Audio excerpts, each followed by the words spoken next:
Saya lahir sebagai Muslim karena memang kakek saya itu datang ke Indonesia, pertama belajar agama adalah Islam dan dibesarkan di pesantren oleh ayah angkat, bisa dibilang seperti itu.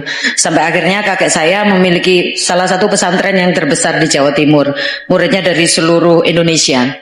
Dan kami sebagai anak cucunya itu memang harus belajar di pesantren, wajib militer ini 4 tahun.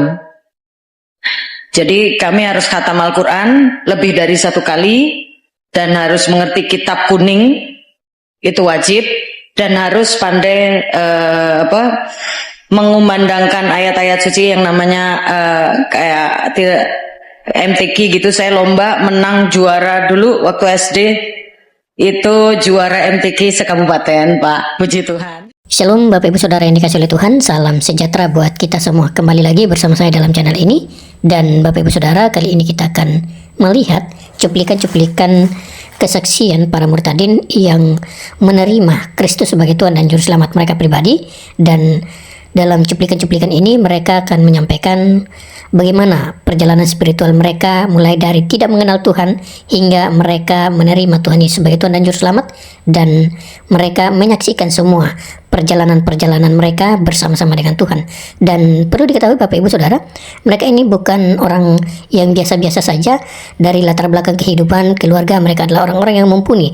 Namun mengenai iman itu tidak ada yang bisa mengendalikannya kecuali diri sendiri dan Tuhan itu sendiri. Nah, karena itu Bapak Ibu Saudara, saya mengajak kita semua untuk menyaksikan dulu cuplikan ini sampai selesai, karena di sini ada beberapa cuplikan, ada beberapa murtadin yang menyampaikan kisah mereka, perjalanan spiritual mereka menemukan Tuhan Yesus sebagai Tuhan dan Juru Selamat mereka pribadi. Karena itu, mari kita saksikan dulu cuplikan berikut ini. Ini dia cuplikannya.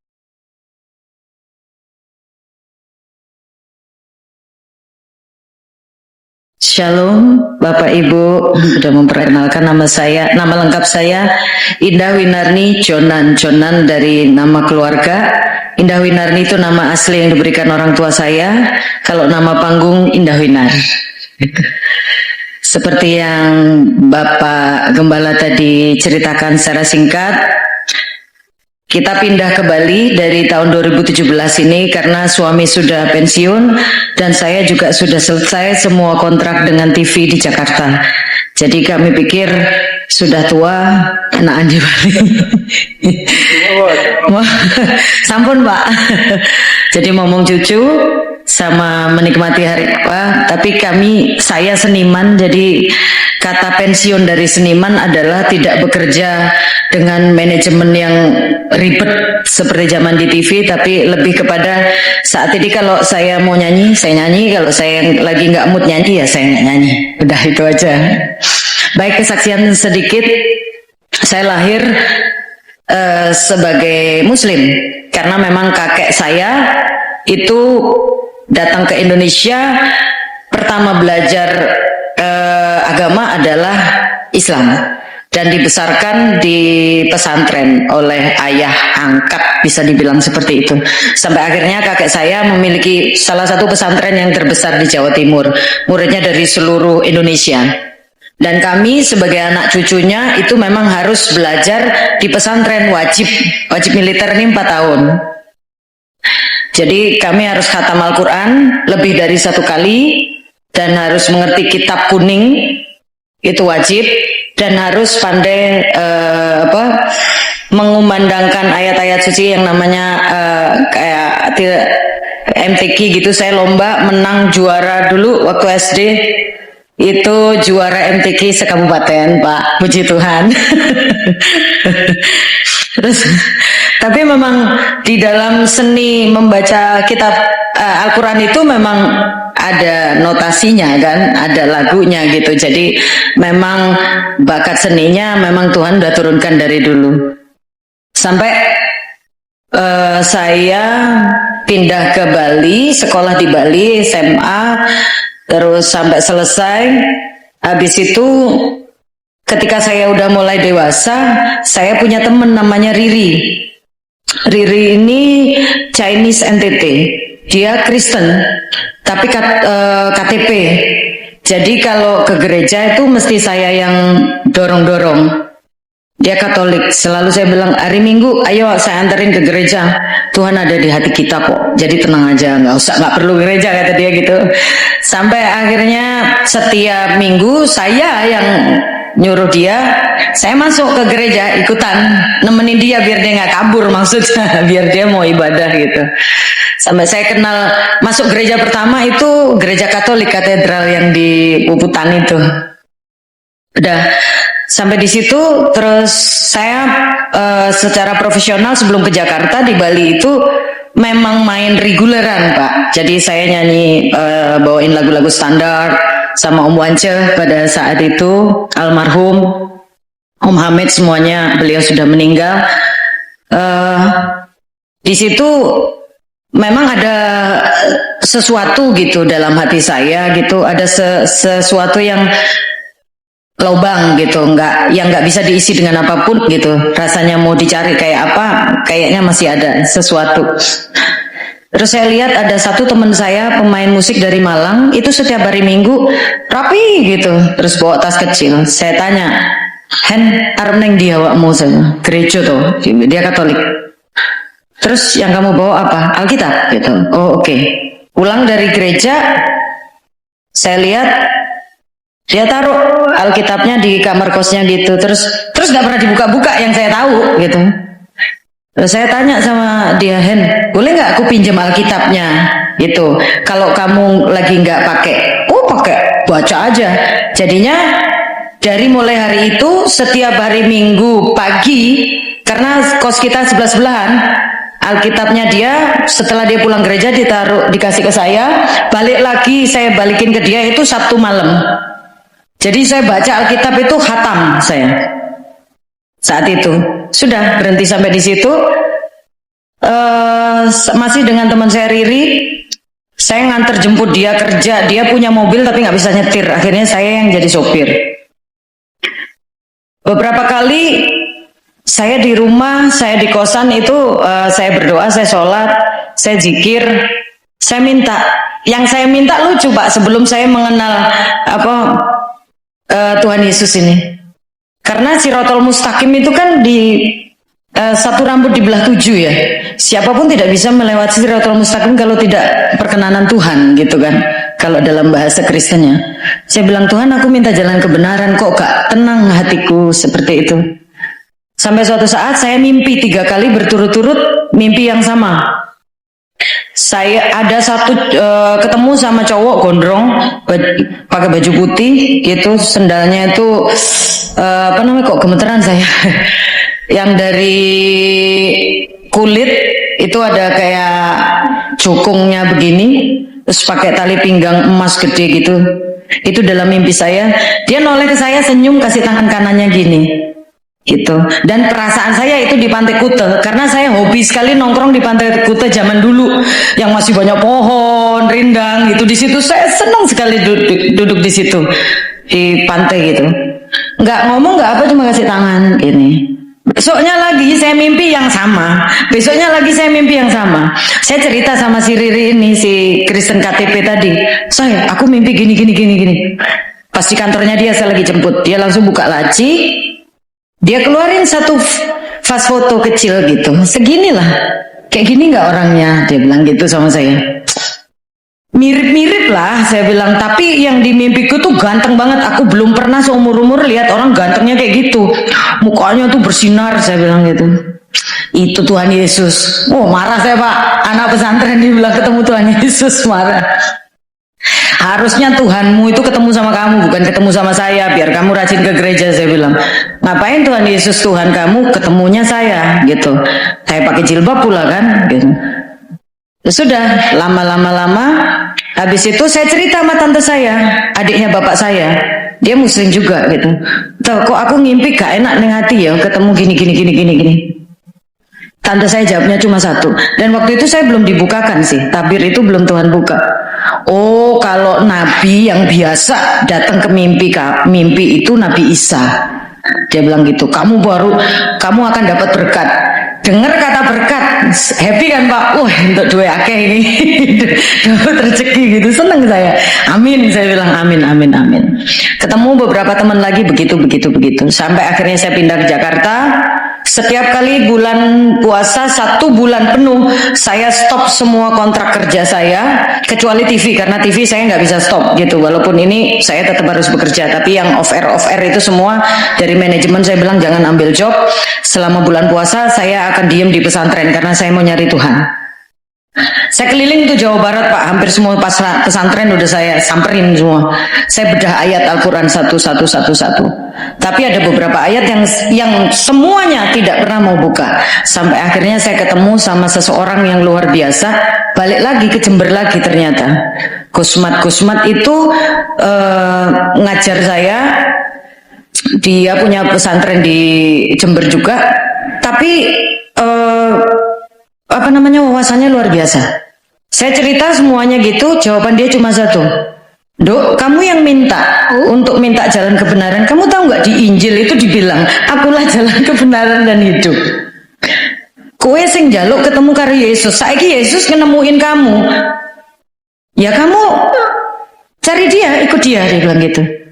Terus sebelum itu, saya puasa 40 hari, saya zikir 40 hari, 20 hari, setelah 20 hari itu saya lagi zikir dari sholat isya sampai kepada subuh saya tidak beranjak. Itu lagi zikir seperti ada seseorang yang ada di sebelah kanan saya. Sampai 40 hari terakhir itu berdiri tepat di depan saya, cuman saya nggak bisa lihat mukanya karena begitu saya mau lihat itu terang sekali. Cuma saya berasa kepala saya itu disentuh. Jalan kebenaran yang engkau minta sudah kamu dapatkan. Saya ingat banget itu suaranya di kuping saya. Datang ke rumah Bapak. Udah gitu aja. Saya nggak ngerti karena sebutan Tuhan kami itu di Islam sebelumnya kan tidak Bapak gitu. Saya nanya juga sama Gus Matgus. Dalam zikir saya itu dibilang datang ke rumah bapak sopo Gus, bapakku nggak mungkin, aku udah sekarang sama bapak, ada bapak di rumah. Waktu itu saya lagi crash habis-habisan sama bapak saya, suruh ngampunin bapak saya masih belum bisa pada saat itu. Terus si Gusmat bilang maksudnya rumah bapak itu ning Gereja.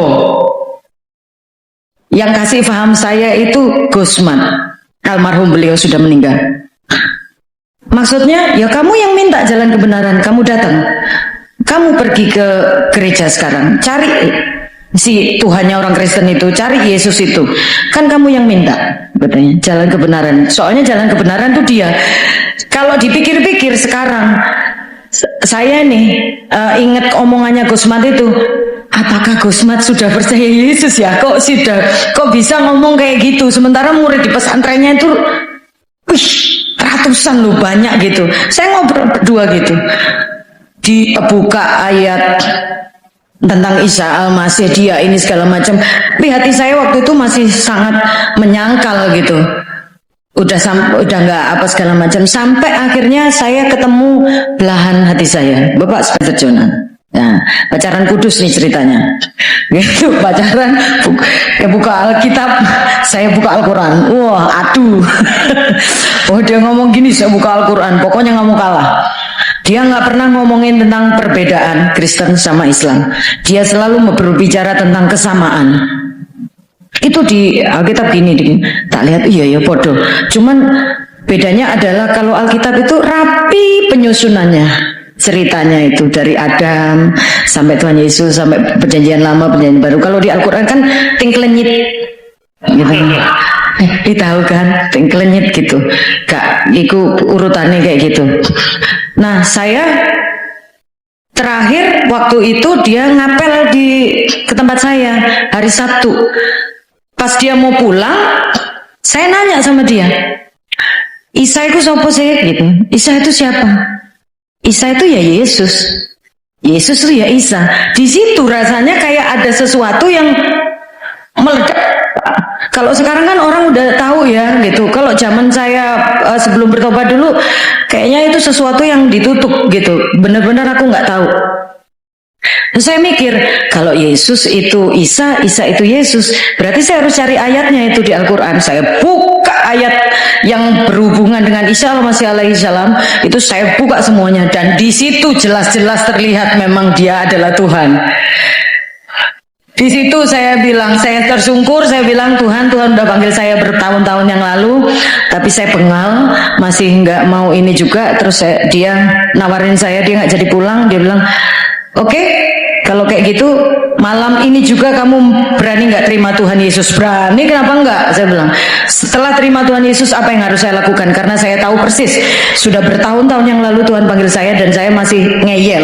Biasalah, darah Madura sama Cina itu kan ngeyelnya, luar biasa kan, tukang ngeyel, salah bener pokoknya ngeyel gitu. Dia bilang harus dibaptis. Saya bilang sama Pak Spencer, ya udah kalau gitu sekarang terima Tuhan Yesus, besok baptis. Enggak kayak gitu juga, ada aturannya gitu. Singkat cerita, akhirnya saya dibaptis. Saya bersuka cita. Pada akhirnya anak-anak saya juga terima Tuhan Yesus, dan bapak ibu saya belum, tapi adik saya yang nomor 2 sempat memusuhin saya, 2 tahun tidak bicara sama saya, sampai pada akhirnya sampai detik ini dia bilang kalau berdoa itu harus Mbak Win yang doa, karena doanya selalu dijawab sama Tuhan. Katanya gitu, doa orang Kristen itu dijawab Tuhan. Percaya Bapak Ibu? Amin. Tadi saya bilang saya penyanyi ya, berarti saya mau nyembah. Nanti kalau nggak nyembah dimarahin sama Pak Gem. Satu lagu.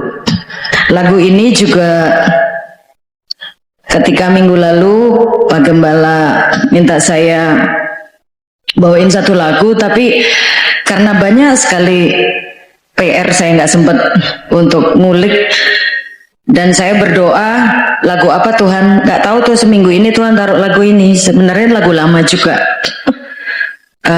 Bapak Ibu kalau tahu lagunya bisa sama-sama kita nyembah ya. Hallelujah.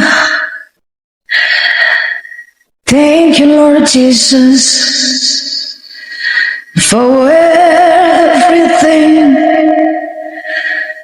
Thank you Jesus. Hallelujah.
Within your mighty hand, when the ocean rise and thunders roar, I will soar with you above the storm.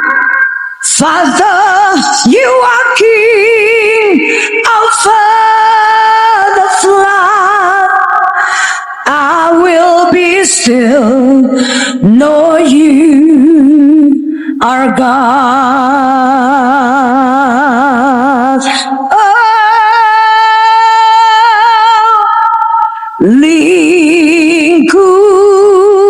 Lingkupiku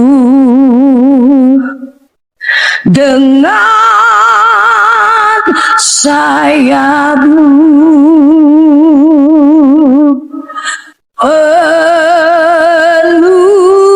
penuhiku dengan kuasamu di saat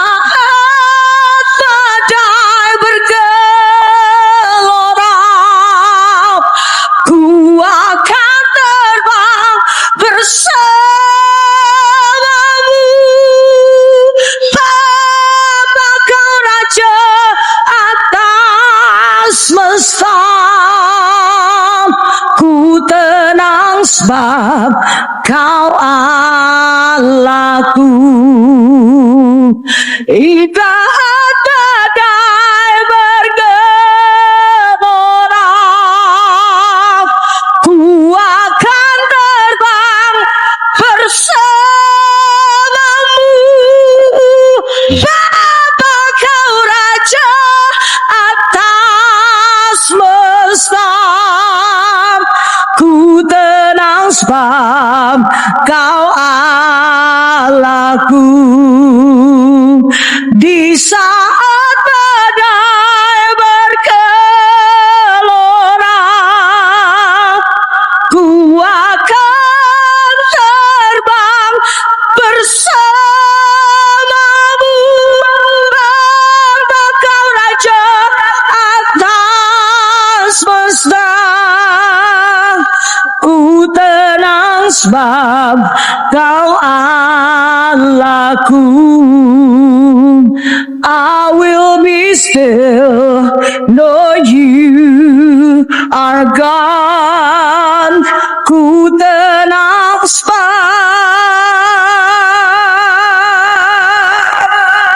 kau Allahku. I will be still, cause we know you are God. I will be still because we know you are God. Hallelujah.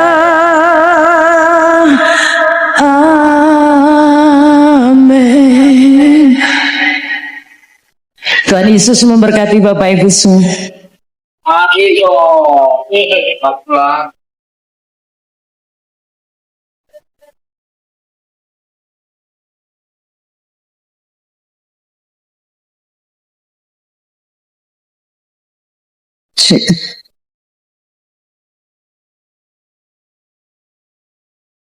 Lagu theme song keluarga kita selalu nyanyiin ini. Kalau ngumpul sama Dedi doa lagunya juga ini. After is running after me, when my life laid down, I surrender now. I give you everything. Your goodness is running after, it's running after me. All my life you have been faithful. All my life you have been so good. With every breath that I am ever, I'm gonna sing of the goodness of God. All my life you have been faithful. Yes, all my life you have been so, so good. With every breath that I am able, I'm gonna sing of the goodness of God. I'm gonna sing of the goodness of God. I'm gonna sing of the goodness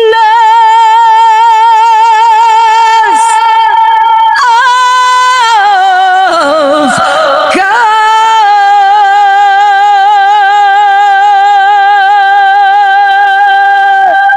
Hallelujah.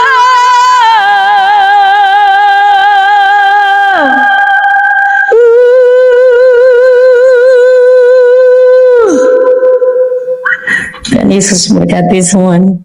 Aku sempat pernah bawain NBA juga. Oke. Ya pokoknya all sport sempat nyobain. Tapi Oke. sekarang yang paling bold itu kayak lebih ke bola. Paling Liga sering. Inggris, Liga Italia, Liga Indonesia Oke. gitu. Nah jadi dari semester 5 namanya mungkin anak kuliah kali ya Pak ya. Jadi di situ di agama sebelumnya itu aku mulai kayak mulai dewasa. Terus kayak mulai kesulitan juga dalam kuliah yang biasanya tuh nilainya oke lah. Tapi di semester 5 itu aku ngerasa challenging banget nih.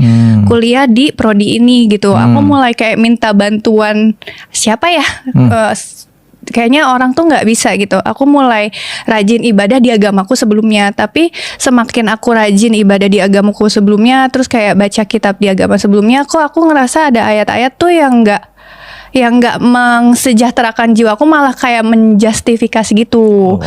Nah dari situ tuh aku mulai kayak mempertanyakan, ini aku udah di situ aku udah susah deh pokoknya di semester 5 itu untuk hidup di akademis sama di keluarga gitu ya, terus nggak ada kepastian juga aku masuk surga, terus buat apa aku ibadah bangun pagi gitu jam 2-3 pagi gitu. Aku mempertanyakan hal itu tuh hampir seluruh semester kayak gitu, sampai aku Tapi keep dipertemukan sendiri tuh? keep Nyimpan sendiri. sendiri? Oh, oke. Sampai akhirnya aku setiap ke perpus aku baca-baca tentang kitab-kitab agama lain sama pengetahuan buku-buku agama lain gitu. Oh. Terus dipertemukan juga tuh sama beberapa temanku yang kebetulan prodinya itu ilmu perbandingan agama. Oke. Iya, dan itu kayak apa ya? Ketemu pun kayak kenalan aja. Kamu kenapa baca ini di sini gitu-gitu kan? Ya udah kayak aku nanya-nanya. Kalau menurut kamu kenapa? Menurut kamu kenapa? Kayak ada omongan-omongan yang kayaknya aku harus baca Bible juga deh at the end gitu. Baca Bible nggak ngerti sama sekali Pak. Kayak ceritanya tuh kayak baca sejarah aja, nggak ngerti. Terus semester berapa ya? Mau ke semester akhir tuh aku mulai ngumpulin buku-buku itu sendiri, sampai akhirnya aku ketemu yang mana sekarang jadi jodohku, jadi suamiku gitu. Oke. Dia ngebantu aku banget waktu lagi skripsi, lagi nyari tentang Kristen lebih dalam lagi. Terus dia bantu aku ketemu sama Pak Pendeta gitu, buat kayak belajar lebih dalam, terus belajar Islamologi, Kristologi gitu-gitu. Iya. Buat kayak fix nih, kayak aku ngerti nih sekarang apa yang aku cari gitu.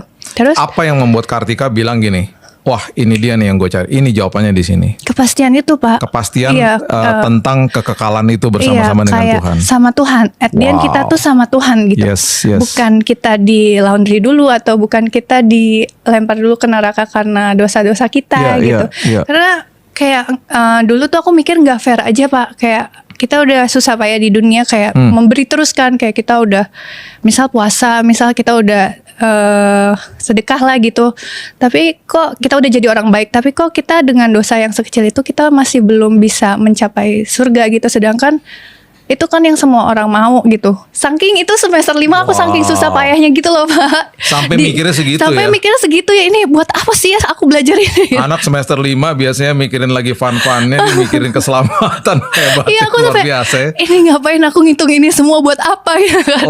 Aku juga bersyukur sih sama keluarga aku ya. Pasti mereka juga waktu aku muda tuh selalu di provide semuanya. Ya tapi karena waktu semester 5-6 itu aku ketahuan, kok kamu punya buku-buku gini gitu. Ya di situ tuh aku ngerasa orang tuaku tuh selalu sayang sama aku, karena aku anak terakhir kan. Semua Oke. selalu dikasih, selalu dicukupi. Ya jadi aku jujur aja. Aku bilang iya kayaknya aku tuh tertarik deh untuk belajar ini lebih dalam. Oh nggak boleh, kenapa gitu? Iya, iya. Oh ternyata kok marah ya gitu. Aku juga kaget, yang mana orang tuaku tuh nggak pernah marah besar ke aku itu. Di situ mereka marah banget. Terus ya udah aku disuruh keluar lah, pilih mereka atau pilih Yesus. Ya, Pada ya. saat itu pun aku belum dibaptis dan masih belajar masih umur jagung lah kayak taunya gitu. Masih kuliah tuh ya posisinya. Masih kuliah. Ya? Iya, iya. Dan ya udah aku kayaknya nggak bisa deh, aku harus pilih Yesus gitu, tanpa alasan yang aku juga waktu itu nggak ngerti sih Pak. Nggak punya uang sendiri, masih kuliah juga, nggak punya apapun, nggak punya kendaraan, biasanya selalu dianterin kan. Ya udah tiba-tiba keluar dari rumah dengan buku seadanya, baju seadanya buat kuliah, terus nyari kosan dengan alasan mau lebih kenal sama Yesus yang aku juga belum dibaptis gitu loh Pak. Kayak aneh banget juga kalau Tapi sedih dipikirin. nggak sih waktu itu? Iya sedih banget Pak, kayak tiba-tiba sendirian. Terus kayak teman-temanku yang deket juga kan kebanyakan tuh mayoritas dari agamaku yang sebelumnya, dan itu teman-teman udah dari kecil banget lah, dari kayak SMA gitu, sering main bareng, semuanya juga jadi Distant, pergi. jadi Iya, menjauh jadi ya. benar-benar aku sendirian doang tuh Pak. Sampai akhirnya ya udah ketemu sama si suamiku yang sekarang ini. Dulu pun gak pacaran Pak, cuman kayak seneng sharing aja, terus aku nanya-nanya, kebetulan dia juga waktu itu dari agama Katolik, waktu itu masih Katolik juga gitu, sekarang Kristen. Nah ya udah aku nanya-nanya, terus dia bilang, oh, aku ada kenalan ini, kalau kamu mau ini tanya aja ke dia. Dia pun nggak yang benar-benar nganterin gimana atau ngejurumusin gimana gitu loh Pak. Dia lebih ke buka jalan aja. Kalau aku nanya, aku minta tolong, ada nggak? Aku minta tolong mau tahu dari Pak Pendeta ini, mau belajar langsung. Kamu punya kenalan gak Kak? Gitu-gitu. Kamu haus banget ya, haus pengen tahu ya berarti ya. Iya, karena apa ya? Aku nggak tahu Pak. Aku kayak sedesperate itu waktu semester 5. Karena kan aku juga dari broken home. Nah, aku tuh punya trust issue. Kayaknya aku nggak bakal bisa berumah tangga deh. Soalnya aku takut juga kasihan Takut anaknya gagal. nih kalau aku broken home juga gitu. Nah, makanya aku nggak mau mengulang kehidupan sebelumnya itu. Apa yang aku hidupi dari kecil ke kehidupanku selanjutnya. Nah, aku mikirnya, loh aku susah-susah sekarang, tapi sampai surga pun aku nggak capai gitu loh. Terus ini yang benar yang mana sih gitu. Jadi aku nyari banget. Nah, pertumbuhan imannya itu kayak ya namanya baru, setelahnya kan aku juga akhirnya mau dibaptis gitu Pak. Akhirnya tolong dibaptis, dimateraikan gitu. Di situ yang aku kira, wah oke, aku udah terima Yesus. Oke, aku udah menang nih. Wah, enak nih hidupku Enak gitu nih, kan. iya. Itu Ya, banyak namanya orang kan salah nggak di situ tahu ya. gitu kan. Karena Iya. ketidaktahuan itu. Tapi benar-benar ya di situ sendirian kan Pak. Kayak aku ngekos yang biasanya di rumah kita kayak apa gitu, semuanya tersedia. Tiba-tiba aku ngekos di kosan yang cuma 2x3 dengan kamar mandi di dalam, terus sendirian, anak perempuan pula yang nggak pernah bertahan hidup sendiri. Akhirnya bertahan hidup sendiri, tapi aku ngerasain banget di situ, walaupun aku ngerasa nggak punya teman, terus aku juga serba susah gitu ya, dengan seadanya Tuhan tuh kayak urusin banget loh Pak. Kayak urusin aku bener-bener kayak ngegantiin papahku. Kayak di provide banget. Semuanya bener-bener ada. Makanya kayak aku bilang kenapa presenter ini kerjaan yang dari Tuhan, karena dengan aku masuk presenter setelah ikut pageant Miss Putri itu kan aku dapat penghasilan dari si presenter ini. Gitu, sambil kuliah sambil kerja jadinya. Nah, jadi yang paling menariknya lagi ketika jadi presenter adalah si produser sama direkturnya ini tahu aku nih agak pelok lidahnya. Jadi kalau R sama L itu nggak bisa digabung. Jadi kayak Kapolres gitu. Jadi kayak ada kalah satu gitu. Kapolres. Iya, kayak teror. Jadi agak kayak L sama R nggak bisa dijadiin satu. Di dalam satu kata tuh pasti pelok gitu ya. Iya, agak pelok gitu. Oh gitu. Terus Kapolres. Iya, suara aku kan juga tipis kan Pak, bukan yang kayak presenter yang harus deep suaranya. Oh gitu. Kalau presenter tuh memang dipilih yang lebih deep gitu ya. Iya, yang lebih deep. Wah, Sedangkan istriku bisa suara tuh aku ya. tipis banget kan. Waktu itu aku dibilang, aduh kamu nih sebenarnya nggak memenuhi spek sebagai presenter. gitu. Kamu pengetahuan nggak ada. Terus look juga maksudnya ya perempuan pada kuliahan pada umumnya aja gitu. Terus ya kamu juga suaranya nggak memenuhi standar. Tapi saya percaya kamu bisa. Wow. Ya sampai sekarang Pak. Itu berkat Terima Yesusnya 2016. 2016, 10 Jadi- tahun lalu ya. Iya, lulus kuliah langsung. Oke.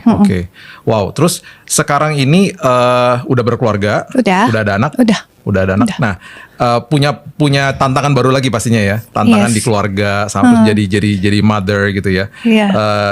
Kehidupannya sekarang ini apakah sudah pulih nih sama orang tua sejak saat itu? Sama orang tua akhirnya, kalau sama ibu akhirnya kayak ya udah gitu, ya biasa aja gitu Pak. Iya. Tapi nggak terlalu sedekat dulu. Oh, Jadi kayak kenalan aja, tapi nggak bisa sedekat dulu lagi, karena Oke. kan kalau di agama sebelumnya tuh ada batasan antara agama Iya. yang dia punya sama yang luar gitu. iya. Kalau sekarang ini, kalau kita bicara di dunia presenter, Kartika itu aimingnya apa nih? Kan semua orang tuh pasti punya goal ya. Gue pengen nih nanti satu hari gue bisa kerjain jadi presenternya ini atau itu apa? Kamu tuh apa udah dalam kondisi yang kayaknya gue udah dapet nih semuanya? Atau kamu punya goal lagi nih setelah ini? Karena aku lihat di IG kamu dapat presenter terbaik loh. Iya Pak, aneh kan Pak? Itu keren banget Itu loh. aneh kan? Itu dapat award itu baru aja ya? Yang itu baru aja. Yang sebelumnya ada 2 lagi tuh yang Asian Television Award. Wow. Itu aneh banget sih Pak. Itu sampai suamiku sendiri juga kayak, kok bisa ya kamu? Hebat. Kok Iya. bisa? Kamu kan nggak ngerti gitu. Kamu kan Iya, ya seperti kan kamu bilang, kamu belajar nggak qualified, kamu bilang Iya, tadi, kamu bisa jadi presenter terbaik. Iya, Wow. dan Tuhan tuh selalu kasih aku program giliran yang aku mau nih Tuhan, programnya mau banget, kayaknya itu seru, itu kayaknya keren banget kalau aku ada di situ, nggak dikasih. Tapi selalu dia kasih program yang sustain, yang jangka panjang, Oh. yang kayaknya Iya. Tuhan ini susah banget loh, aku bener nggak ya di sini, gitu kayak Iya. apa ya? Kadang kan kalau aku berdoa tuh karena aku jauh dari Bapak kan aku kayak Bapak ini boleh nggak sih? Bapak ini aku yang ini sustain nggak sih? Aku mampu nggak ya di sini? Jadi kayak lebih konsultasi sih kalau ke Tuhan tuh Pak Billy Iya. gitu. Jadi kalau sports itu yang kamu bilang sustainability-nya lebih panjang ya. Karena Iya. setiap tahun ya musim baru lagi Iya, gitu. betul. Nah, ketika lagi break itu kamu ngapain? Misalnya break nih Premier League lagi break nih, kan ada masa hiatusnya tuh. Itu kamu ngapain? Masih ada program-program lainnya Pak. Oh, seperti Jadi apa? terus-terusan jalan. Jadi tuh kalau di bola musim mulainya Italia, Inggris, Indonesia nggak selalu sama. Oke. Kayak gitu. Jadi kayak misalnya yang satu udah selesai, yang ini masih jalan, yang ini masih jalan. Terus kayak banyak endorsement juga, banyak kerjaan-kerjaan dari yang luar sport, kayak yang talk show, entertainment. Terus pokoknya selalu disambung Tuhan gitu sampai dengan detik ini. Kayak selalu disambung. Bahkan Pak, kalau boleh kesaksian nikah sama suamiku pun itu juga kayak dimodalin Tuhan semuanya gitu loh Pak. Bayangin anak kosan, Iya. terus sendirian. Kalau yang namanya nikah pasti dong anak perempuan kayak pengen yang dress up yang cantik lah seumur hidup sekali, boleh nggak sih Bapak Once gitu. in a lifetime ya. Iya. Dan di situ aku baru mulai yang namanya jadi presenter, nggak terkenal, nggak dikenal sama sekali sebagai presenter. Follower cuman ribuan. Tiba-tiba aku sama suami, sama orang tua dari suami tuh kayak netapin iman, nggak apa-apa, kamu kasih aja tanggal segini pokoknya. Nanti Tuhan yang provide, kita doa. Terus ya udah, aku sama calon suami waktu itu bilang ya kita doa tiap malam. Itu ada banget Pak endorsan dari ujung rambut sampai ujung kaki, sampai semua souvenirnya Pak, sampai makanannya itu datang dalam bentuk endorsement kerjasama kolaborasi Pak, dengan dress yang Tepuk tangan dulu. Wih, Tuhan dahsyat, Tuhan Yesus dahsyat memang iya ya. sampai sekarang Pak dressnya itu Dahsyat. sampai Tahun berapa tuh nikahnya? 2019. 2019. Iya. Oke. Wow. Oh, sebelum Covid lagi. Iya pas banget. Pas sebelum kan. Covid tuh ya. Aku punya anak pas Covid. Punya anak pas Covid malahan. Iya. Ya, itu ya banyak orang punya anak pas Covid ya. Itu dia jadinya anak Covid. Iya. Kalau suami bergerak di dalam television juga. Dulu Bidangnya. modeling, sekarang Oke. usaha. Oke, iya. Nah, ini kisah yang dahsyat banget sih. Maksudnya yang tadi aku inspired banget tuh adalah kamu di semester 5 nyari keselamatan. Dan kamu mau pasti ada nggak sih keselamatan yang pasti buat saya. Kamu ketemu akhirnya sosok Yesus itu yang katakan bahwa aku adalah jalan kebenaran dan hidup. Siapa yang kenal menerima aku sebagai juru selamat aku adalah jalan kepada Bapa ya. Dan itu sebabnya kamu menemukan itu. Terus kamu bergumul, bahkan masuk ke dalam kos-kosan, dibuang sama keluarga dan lain sebagainya. Tuhan pelihara. Menikah aja dikasih endorsement dari mana-mana. Tuhan pelihara sampai hari ini. Iya. Nah, dan seperti Kartika juga bilang tadi, untuk yang nonton nih, terima Yesus, oke, kita lega, kita dapat keselamatan. Tapi sekolah kehidupan jalan terus ya. Banget. Dan itu tetaplah ada pergumulan-pergumulan yang ketika kita berjalan sama Dia, pastinya keindahan demi keindahan akan kita rasakan. Dan pengalaman kita yang makin dalam sama Dia tuh membentuk karakter kita ya, Yes, sampai hari betul. ini ya. Wow. Aku cuma mau kuatin buat semua sahabat kopi. Aku juga pernah mulai dari bukan nol lagi, tapi minus, no privilege sama sekali, nggak ada warisan, nggak ada siapapun di sebelah. Tapi kalau ada Tuhan pasti semua diurusin. Buat sahabat kopi yang sekarang atau yang pernah ngerasain bergumul atau sendiri, yang sekarang mungkin ngerasa semuanya runtuh, nggak berhasil. Kamu tuh nggak pernah sendiri. Tuhan pasti sebagai Bapak kita di sorga pasti selalu ngelihat anaknya. Nggak mungkin Dia tuh ngebiarin kita jatuh. Nggak mungkin seorang Bapak nggak mengasihi anaknya. Nggak mungkin seorang Bapak tuh ngelepasin anaknya. Kalau kita sebagai orang di dunia aja nggak mau anak kita kenapa-napa ya, Iya. pasti Bapa di sorga lebih dari itu, lebih sempurna lagi kasihnya Amin. buat kita. Ya, puji nama Tuhan Bapak Ibu Saudara, kita baru saja menyaksikan cuplikan-cuplikan video kesaksian perjalanan spiritual para murtadin.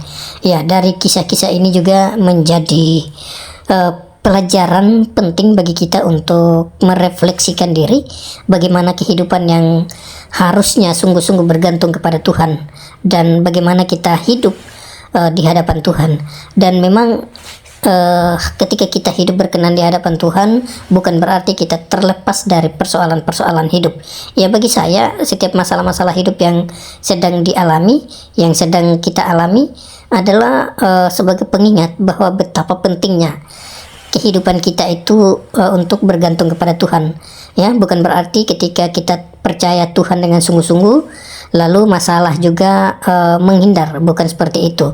Tetapi adanya masalah menjadi pengingat bagi kita bahwa kita ini adalah manusia yang terbatas, yang tidak punya kemampuan, yang tidak punya kekuatan supranatural. Maka oleh karena itu melalui persoalan-persoalan hidup itu menjadi dasar kita untuk terus hidup bergantung kepada Tuhan. Nah, dan seperti yang kita sudah dengarkan juga dari para pesaksi-pesaksi ini atau narasumber ini bahwa kehidupan yang senantiasa bergantung kepada Tuhan, maka Tuhan tidak akan pernah membiarkan kita jatuh sampai tergeletak. Tetapi Tuhan senantiasa menolong kita, menopang kita untuk tetap terus bangkit dan hidup berkemenangan di hadapan Tuhan Yesus. Dan puji Tuhan, mereka menemukan kebenaran itu juga di dalam Kristus. Dan ya, luar biasa kalau kita dengar kesaksiannya tadi, mereka ini bukan orang-orang yang biasa-biasa saja.